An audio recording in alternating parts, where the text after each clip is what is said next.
Let's talk soil. You know, it rained for 2.5 days. Wheelbarrow got filled up.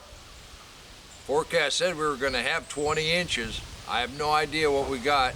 Neighbor said he got 12, so somewhere in there. Why are we talking about rainwater and soil? The difference between tilling and deep mulch. That's why. Now, if this was a tilled up garden, we couldn't be walking on it after that kind of rain. It would be a soupy mess. And then it would turn into concrete. It would be like a brick. But with the deep mulch, we've got structure. And along with the structure, we've got roots down in here. The life in the soil allows that water to absorb in instead of just running off. It doesn't make it a muddy mess. Now, the lines of storms that came through that are still going across America busted off some of the amaranth, which is okay because we're ready to harvest. And just as soon as these dry out a little bit, we'll go ahead and clip them up. We'll get them in a tote. But along with that rain and a little bit of warm weather, our beans have snapped back, and we got just a ton in here that needs to be picked. And just overnight, those 2 okra are probably too tough to eat, but I'll get seeds out of those. With just a little warm weather and a little bit of rain, the Swiss chard that the deer ate down, coming back with a vengeance. Now you gotta remember, your soil is just made up of dirt, different sized particles, sand, silt, and clay.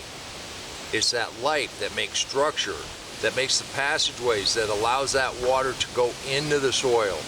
So it's not just running off. Now this garden's set up really well for winter. We'll come back and we'll put another layer of mulch over. That'll hold that moisture in. It'll keep that life warm. It'll keep those roots warm. And with a good rainstorm, our loofah is doubled in size. But not only that, check out over here. We got this second loofah that made it through that frost. We might actually try this one, see what it tastes like. I was letting these ripen a little bit. It looks like the storm kind of knocked these down. It is just about time we prune these up and get them in pots, get them up to the house.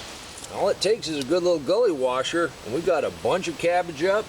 We've got a nice line of carrots coming up, and we got a nice line of beets that are coming up.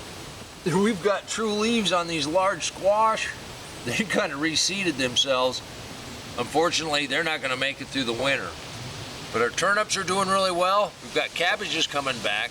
We still have quite a bit of work to do out here in the garden.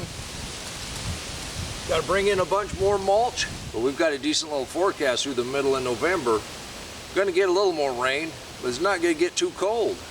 Looks like it rained hard enough. We did have a couple of these cloves get a little bit unburied, but they're growing nicely. I got green up here, got green here. We'll bring in some compost and bury these back, put a little mulch over it, and we'll be good to go. The garden might be looking a little ratty, but you know what? It's the first week of November, and we still have flowers blooming. We're still pulling tomatoes, beans, peppers, okra. I did want to take a second today and talk about the difference between a deep mulch in your garden and a tilled up garden, especially when you get the weather that we've had. I couldn't be out here even standing if it was a tilled up garden. Well, and if it was a tilled up garden, it'd be put to bed and I wouldn't have flowers blooming right now. But with the deep mulch, you can start your gardening earlier and you can continue gardening well past most people. If you set up some cold frames, you can run your garden all the way through the winter. Extreme gardening, and I hope you join me for that this winter. But we got a little work to do out here. You're always going to be adding mulch. Keep the life in the soil happy, and you'll be able to absorb any rain that comes your way. So until next time, remember, take care of yourself, take care of your family, and God bless you. Come on, let's plant. Let's go plant garden.